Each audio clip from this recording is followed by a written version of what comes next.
ಏನು ದಿನ ನಮ್ಮ ನಾಡಪ್ರಭು ಕೆಂಪೇಗೌಡರವರ 515ನೇ ಜಯಂತಿ ಪ್ರಯುಕ್ತ ಎಲ್ಲ ನಮ್ಮ ನಾಡಿನ ಜನತೆಗೆ ನಮ್ಮ ಕಿಸಾನ್ ಕಾಂಗ್ರೆಸ್ ಪಕ್ಷದಿಂದ ಶುಭಾಶಯಗಳು ಹೇಳ್ತಾ ಇದ್ದೀನಿ. ಅದೇ ರೀತಿ ನಮ್ಮ ಬೆಂಗಳೂರು ನಾಡು ಕಟ್ಟಿದಂಥ ನಮ್ಮ ನಾಡಪ್ರಭು ಕೆಂಪೇಗೌಡರು ಎಲ್ಲ ಜಾತಿ ವರ್ಗಗಳನ್ನು ಜೊತೆಗೂಡಿಸ್ಕೊಂಡು ಹೋಗಿ ಇವತ್ತು ಬೆಂಗಳೂರು ನಗರ ಕಟ್ಟಿದ್ದಕ್ಕೆ ಇವತ್ತು ನಮ್ಮ ಭಾರತ ದೇಶದಲ್ಲೇ ಬೆಂಗಳೂರಿಗೆ ಒಂದು ಹೆಸರಿದೆ. ಅದೇ ನಮ್ಮ ಕೆಂಪೇಗೌಡರವರ ಶ್ರಮದಿಂದ ಇವತ್ತು ಬೆಂಗಳೂರು ಆ ಮಟ್ಟಕ್ಕೇರಿದೆ. ಇವತ್ತು ನಮ್ಮ ಮುಳಬಾಗಿಲಿನಲ್ಲಿ ನಮ್ಮ ಕೆಂಪೇಗೌಡರವರ ಮತ್ತೆ ನಮ್ಮ ಮುಳಬಾಗಿಲು ತಾಲೂಕಿನ ನಮ್ಮ ಒಕ್ಕಲಿಗರ ನಾಯಕರ ಬಹುದಿನಗಳ ಬೇಡಿಕೆಯಂತೆ ನಾವೊಂದು ಕೆಂಪೇಗೌಡರವರ ಪುತ್ಥಳಿಯನ್ನು ಸ್ಥಾಪನೆ ಮಾಡಬೇಕು ಅಂತ ಬಹಳ ದಿನ ಒಂದು ಆಸೆ ಇತ್ತು. ಆದರೆ ಆ ಆಸೆಯನ್ನು ನಮ್ಮ ಮಾಜಿ ಶಾಸಕರಾದಂಥ ಮಾಜಿ ಸಚಿವರಾದಂಥ ಎಚ್ ನಾಗೇಶ್ ಅವರು ತೀರಿಸಿದ್ದಾರೆ ಅಂತ ಹೇಳ್ಬಿಟ್ಟು ನಾನು ಈ ಮಾಧ್ಯಮ ಮುಖಾಂತರ ಹೇಳ್ತಾ ಇದ್ದೀನಿ. ಯಾಕೆಂದರೆ ಇವತ್ತು ಅವರು ಪ್ರಯತ್ನ ಮಾಡಿ ನಮಗೆ 14 ಲಕ್ಷ ಕೊಟ್ಟು ಆ ಜಾಗ ಕೊಡಿಸಿಲ್ಲ ಅಂದಿದ್ರೆ ಖಂಡಿತ ನಾವು ಸ್ಟ್ಯಾಚ್ಯೂ ಅಲ್ಲಿ ನಿರ್ಮಾಣ ಮಾಡೋಕ್ಕಾಗ್ತಾ ಇಲ್ಲ. ಅದ್ರ ಜೊತೆಗೆ ನಮ್ಮ ಆಲಂಗೂರು ಶ್ರೀನಿವಾಸನ್ ಅವರ ಸ್ಟ್ಯಾಚ್ಯೂ ಸುಮಾರು 15 ವರ್ಷಗಳಿಂದ ನಾವು ಪ್ರಾರಂಭ ಮಾಡಿ ಡಿ ವಿ ಗುಂಡಪ್ಪ ಸರ್ಕಲಲ್ಲೇ ಇತ್ತು. ಅದು ಇವತ್ತು ಯಾವ ಎಮ್ ಎಲ್ ಬಂದರೂ ಮಾಡೋಕ್ಕಾಗ್ತಾ ಇರಲಿಲ್ಲ. ಅಷ್ಟಾಕೆ ನಮ್ಮ ಕುಮಾರಸ್ವಾಮಿ ಮುಖ್ಯಮಂತ್ರಿ ಆದರೂ ಮಾಡೋಕ್ಕಾಗಿಲ್ಲ. ಆದರೆ ಆ ಕೆಲಸನ ನಮ್ಮ ನಾಗೇಶ್ ಸಾಹೇಬರು ಮಾಡಿಕೊಟ್ಟಿದ್ದಾರೆ. ನಿಜವಾಗಿ ನಮ್ಮ ತಾಲೂಕಿನ ಪರವಾಗಿ ನಮ್ಮ ಕೆಂಪೇಗೌಡ ವಂಶಸ್ಥರ ಪರವಾಗಿ ನಾವೆಲ್ಲರ ಅವ್ರಿಗೆ ಶತಕೋಟಿ ವಂದನೆಗಳು ಹೇಳ್ತಾ ಇದ್ದೀವಿ. ಮತ್ತೆ ಇವತ್ತು ನಮ್ಮ ಆ ಸ್ಟ್ಯಾಚ್ಯೂ ಪ್ರಾರಂಭ ಮಾಡಿ ಆ ದಿನಾಂಕ ಪ್ರಕಟಿಸಿದ ಮೇಲೆ ಎಲ್ಲ ನಮ್ಮ ಸಂಘ ಸಂಸ್ಥೆ ಎಲ್ಲ ನಾವೆಲ್ಲ ಸೇರಿ ಒಟ್ಟಿಗೆ ಯಾವತ್ತು ನಾವು ಡೇಟ್ ಫಿಕ್ಸ್ ಮಾಡ್ತೀವೋ ಆವತ್ತಿನ ದಿನ ನಮ್ಮ ನಾಗೇಶ್ ಸಾಹೇಬರನ್ನು ಕರೆಸಿ ನಮ್ಮ ಕಾಂಗ್ರೆಸ್ ಪಕ್ಷದಿಂದ ಅದೇ ರೀತಿ ನಮ್ಮ ಒಕ್ಕಲಿಗರ ವಂಶಸ್ಥರಿಂದ ಎಲ್ಲರಿಗಿಂತ ಹೆಚ್ಚಾಗಿ ಅವ್ರಿಗೊಂದು ದೊಡ್ಡ ಸನ್ಮಾನ ಮಾಡ್ತೀವಿ ಅಂತ ಹೇಳುತ್ತಾ ನಾನು ಈ ಮಾಧ್ಯಮದ ಮುಖಾಂತರ 2 ಮಾತನ್ನು ಹೇಳಿ ಮುಗಿಸ್ತಾ ಇದ್ದೀನಿ. ಸರ್, ಹಾಲಿನ ದರ ಏನು ಹೆಚ್ಚಾಗಿಲ್ಲ. 50 ಮಿಲಿಯನ್ ಹಾಲು ಪ್ಯಾಕೆಟ್ಗೆ ಎಕ್ಸ್ಟ್ರಾ ಹಾಕಿದಕ್ಕೂ ₹2.20 ಆಗುತ್ತೆ. 20 ಪೈಸೆ ಕಮ್ಮಿ ಮಾಡಿ ₹2 ಆಗ್ತಾ ಇದ್ದೀವಿ. ಅದೇನು ಯಾರಿಗೇನು ಹೊರೆ ಇಲ್ಲ. ಅದರಿಂದ ಯಾಕಂದ್ರೆ ಆ ಹಾಲು ಕಾಸೆ ತಗೊಂತಾ ಇರೋದು, ಹಾಲು ರೇಟ್ ಜಾಸ್ತಿ ಮಾಡಿಲ್ಲ. ನೀವು ಹೇಳ್ದಂಗೆ ಅರ್ಧ ಲೀಟರ್ ಹಾಲಿಗೆ ₹2 ತಗೊಂಡ್ರೆ ಜಾಸ್ತಿ. 50 ಮಿಲಿಯನ್ ಹಾಲು ಜಾಸ್ತಿ ಹಾಕಿದ್ದಕ್ಕೋಸ್ಕರ ಇವತ್ತು, ಯಾಕಂದ್ರೆ ಇವತ್ತು ಹೆಚ್ಚಿನ ಹಾಲು ಬರ್ತಾ ಇದೆ. ನಮ್ಮ ಹೋದ ವರ್ಷಕ್ಕಿಂತ ಈ ಸಲ 1 ಲಕ್ಷ ಲೀಟರ್ ಜಾಸ್ತಿ ಬರ್ತಾ ಇದೆ.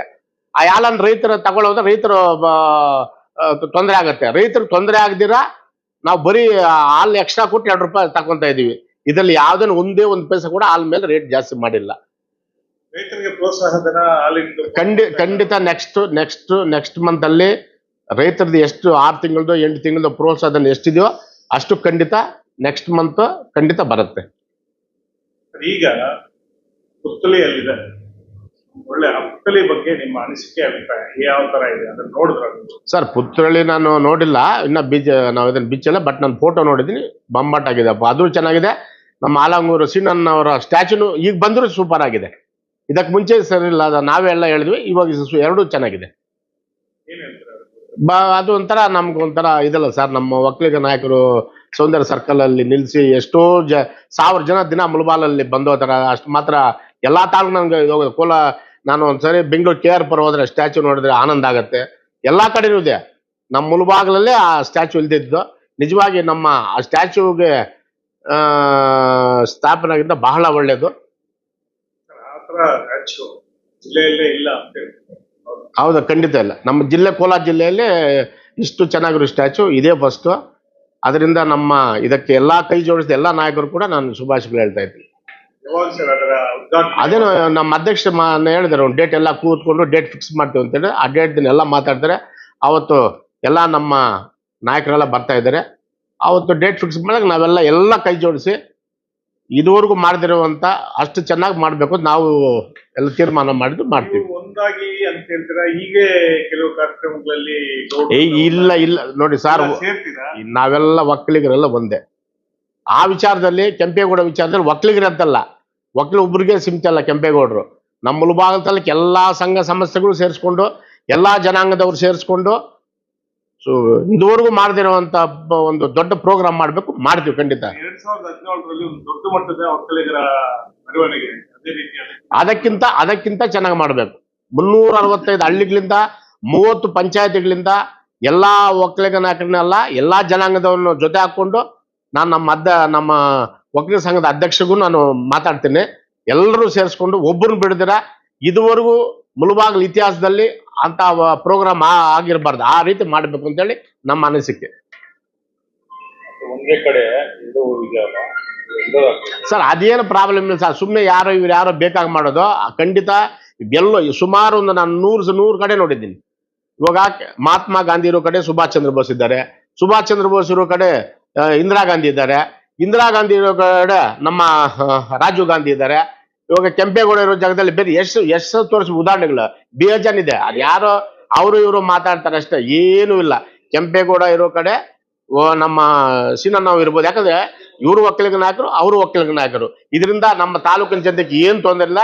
ಸುಮ್ಮನೆ ಬೇಕಾಗೆ ಕೆಲವರು ರಾಜಕೀಯ ಮಾಡೋಕ್ಕೋಸ್ಕರ ಪಿತೂರು ಮಾಡ್ತಾ ಇದ್ರೆ ಅಂತದಕ್ಕೆ ಯಾರು ಕಿವಿ ಕೊಡಬಾರ್ದು ಅಂತ ನಾನು ನಮ್ಮ ತಾಲೂಕಿನ ಜನತೆ ಪ್ರಕಾರ ನಿಮ್ಮಲ್ಲೇ ಸ್ಟ್ಯಾಚ್ಯೂ ಬಗ್ಗೆ ಆಗ್ಲಿ ಸಂಘದ ಒಂದು ಇದನ್ನ ಕೆಲವು ಕಡೆ ಒಂದು ಏರುಪೇರು ಮಾಡಿದ್ದಾರೆ, ಅದರಲ್ಲಿ ಸ್ವಲ್ಪ ಹೆಚ್ಚು ಕಮ್ಮಿ ಹಣಕಾಸಿನ ವ್ಯವಹಾರದಲ್ಲಿ ಹೆಚ್ಚು ಕಮ್ಮಿ ಮಾಡಿದ್ದಾರೆ ಅಂತ ಸಂಘದ ಮೇಲೆ ದೂಷಣೆ ಮಾಡಿದ್ದಾರೆ. ಅದೆಲ್ಲ ಖಂಡಿತ ಅದು ಕರೆಕ್ಟ್. ಅದು ನನಗೂ ಕೆಲವರಲ್ಲಿ ಹೇಳಿದ್ರು ಇದು ಸಂಘದಲ್ಲಿ. ನೋಡಿ ಸರ್, ಸಂಘ ಆದ್ಮೇಲೆ ಕೆಲವು ಹೆಚ್ಚು ಕಮ್ಮಿಗಳಾಗತ್ತೆ, ಅದರಲ್ಲಿ ಎರಡನೇ ಮಾತಿಲ್ಲ.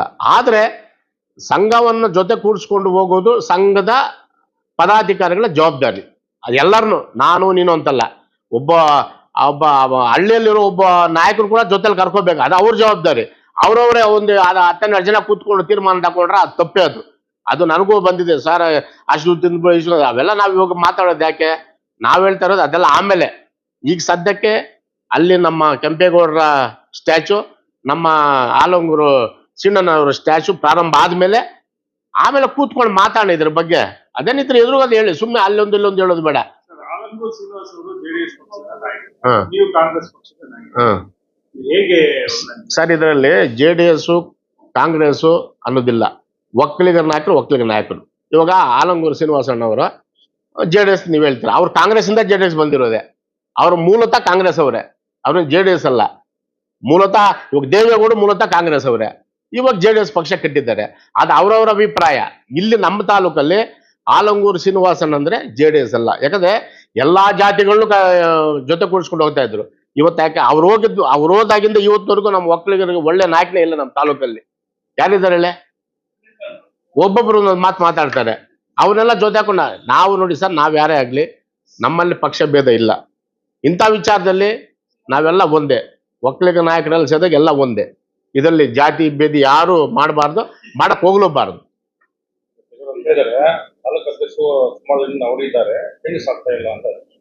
ಅದು ಮುಂದಿನ ದಿನಗಳಲ್ಲಿ ಮಾಡಿ ಸರ್. ಫಸ್ಟ್ ಇವಾಗ 2 ಸ್ಟ್ಯಾಚ್ ಓಪನ್ ಆಗ್ಲಿ, ಇವಾಗ ಆ ಮುಂದಿನ ಎಲ್ಲರೂ ಸೇರಿಸಿ ಮಾತಾಡೋದ್ರಲ್ಲಿ ತಪ್ಪೇನಿದೆ? ಇವಾಗ ಯಾಕೆ ಇವಾಗ ಆಲಂಗೂರು ಶಿವಣ್ಣವರು ಒಳ್ಳೆ ಕೆಲಸ ಮಾಡ್ತಾ ಇದಾರಲ್ಲ, ಯಾಕೆ ಪಾಪ ಅವ್ರ ಬಗ್ಗೆ ಯಾಕೆ ಮಾತಾಡ್ಬೇಕು?